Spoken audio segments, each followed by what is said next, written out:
റോഡരികിൽ കണ്ട ഈ ഒരു സൈൻ ബോർഡ് എന്നെ നൂറ്റാണ്ടുകൾ പിന്നിലേക്ക് കൂട്ടിക്കൊണ്ടുപോയി. ഇത് കന്യാകുമാരി ജില്ലയിലെ ആരൽവായ്മൊഴിക്ക് സമീപമുള്ള കോട്ടക്കരൈ. ഇന്ന് നമ്മൾ സാധാരണ ഒരു ഹൈവേ ആയി കടന്നുപോകുന്ന ഈ സ്ഥലം ഒരു കാലത്ത് തെക്കേ ഇന്ത്യയിലെ രണ്ട് മഹാസാമ്രാജ്യങ്ങളായ ചേരരുടെയും പാണ്ഡ്യരുടെയും ഔദ്യോഗിക അതിർത്തിയായിരുന്നു. ബോർഡിൽ കാണുന്ന വില്ലും അമ്പും ചേര സാമ്രാജ്യത്തെയും ഇരട്ട മീനുകൾ പാണ്ഡ്യ സാമ്രാജ്യത്തെയും സൂചിപ്പിക്കുന്നു.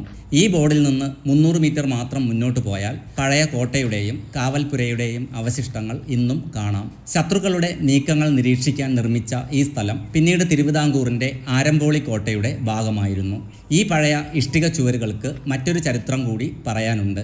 വിശുദ്ധ ദേവസഹായം പിള്ളയെ അദ്ദേഹത്തിൻ്റെ അവസാന നാളുകളിൽ തടവിൽ പാർപ്പിച്ചിരുന്നത് ഇവിടെയായിരുന്നു. 1752 ജനുവരി 14 ഇവിടെ നിന്ന് തൊട്ടടുത്തുള്ള പാറക്കൂട്ടത്തിലേക്ക് കൊണ്ടുപോയി അദ്ദേഹത്തെ വെടിവെച്ച് കൊല്ലുകയായിരുന്നു. ആ സംഭവങ്ങളുടെ ഓർമ്മയ്ക്കായി ഇന്ന് ഈ ഒബ്സർവേറ്ററിയുടെ ഉള്ളിൽ വിശുദ്ധ ദേവസഹായം പിള്ളയുടെ ശില്പവും ഒരു കുരിശും സ്ഥാപിച്ചിട്ടുണ്ട്. ആ ചരിത്ര സ്മരണ ഇന്നും സന്ദർശകരെ ആ കാലഘട്ടത്തിലേക്ക് കൂട്ടിക്കൊണ്ടുപോകുന്നു.